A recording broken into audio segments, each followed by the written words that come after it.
श्रीमद् भागवत का महात्म्य वैसे तो इतनी बार आप ये श्रवण कर चुके हैं कि अब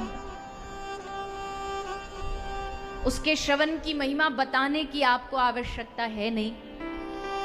महिमा अनंत है भागवत श्रवण की, भागवत गायन की, भागवत कहने की, सुनने की।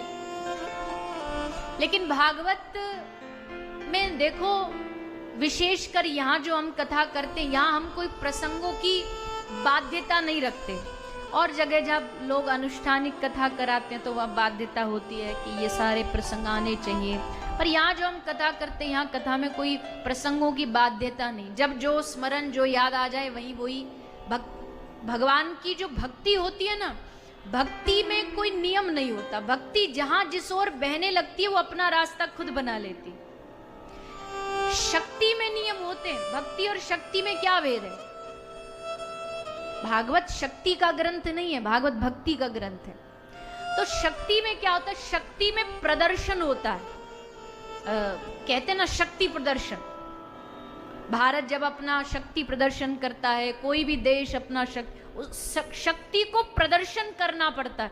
भक्ति में प्रदर्शन नहीं होता। शक्ति प्रदर्शित करनी पड़ती है, भक्ति उल्टा छुपाना पड़ती है। भक्ति प्रदर्शित नहीं होती। कोई कह भी लेना भैया 16 माला तो कर ही लेते हो, अरे कहाँ भैया हमसे कहाँ भजन होता। प्रदर्शन नहीं भक्ति में, भक्ति छुपाई जाती है।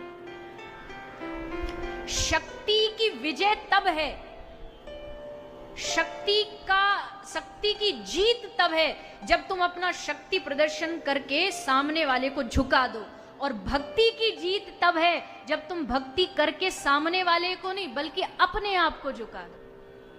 शक्ति दूसरे को झुकाती है, भक्ति अपने आप को झुकाना सिखाती है। शक्ति में आप किसी को ये नहीं कह सकते कि भैया छोटा बन के रहो।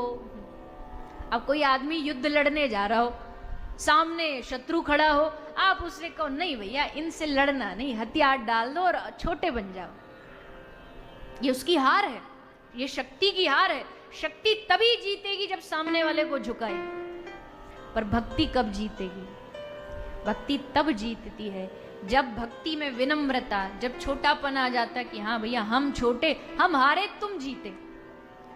इसीलिए ये भक्ति वालों की और शक्ति वालों की आपस में थोड़ी कम जमती है।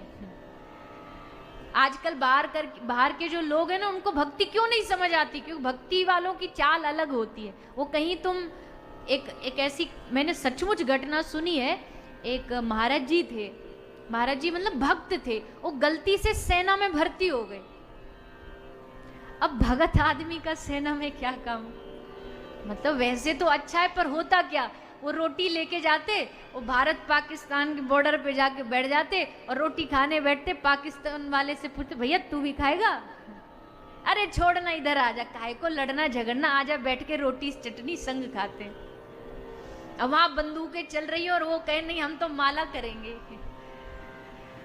तो भक्ति वालों की थोड़ी शक्ति से कम पटती कम है। भक्ति वालों की और जितनी भी साधन है ना, सबसे कम ही पटती है, क्योंकि उसकी चाल अलग है। भक्ति वाले को किसी से कोई लेना देना नहीं, कोई जीते कोई हारे, ये युद्ध उससे जीत गया, ये राज्य उससे जीत गया, ये लड़ाई झगड़ा, इससे भक्ति का लेना देना नहीं। भक्ति छोटा बनना सिखाती है। तो भागवत क्या है? बोले भागवत तो भक्ति का ग्रंथ है। श्रीमद् भागवत, भ से भक्ति, ग से ज्ञान, वै से वैराग्य, त से तत्व। तो पहला जो स्थान है वही भक्ति का है।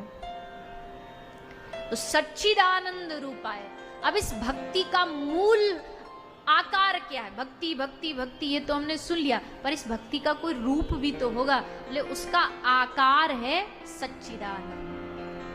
भक्ति तीन चीजों के मिश्रण से आकार रूप धारण कर लेती है, और वो है सच्चिदानंद रूपाय।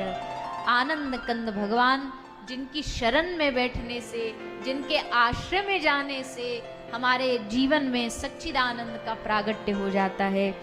विश्वोत्पत्ति आदि हेतवे, भगवान विश्व की उत्पत्ति पालन संहार करने वाले, तीनों तापों का नाश करने वाले, ऐसे श्री कृष्ण श्री राधा रानी को प्रणाम करके भागवत आरंभ हो गई। ये भागवत का आरंभिक प्रसंग, आरंभिक मंगलाचरण है।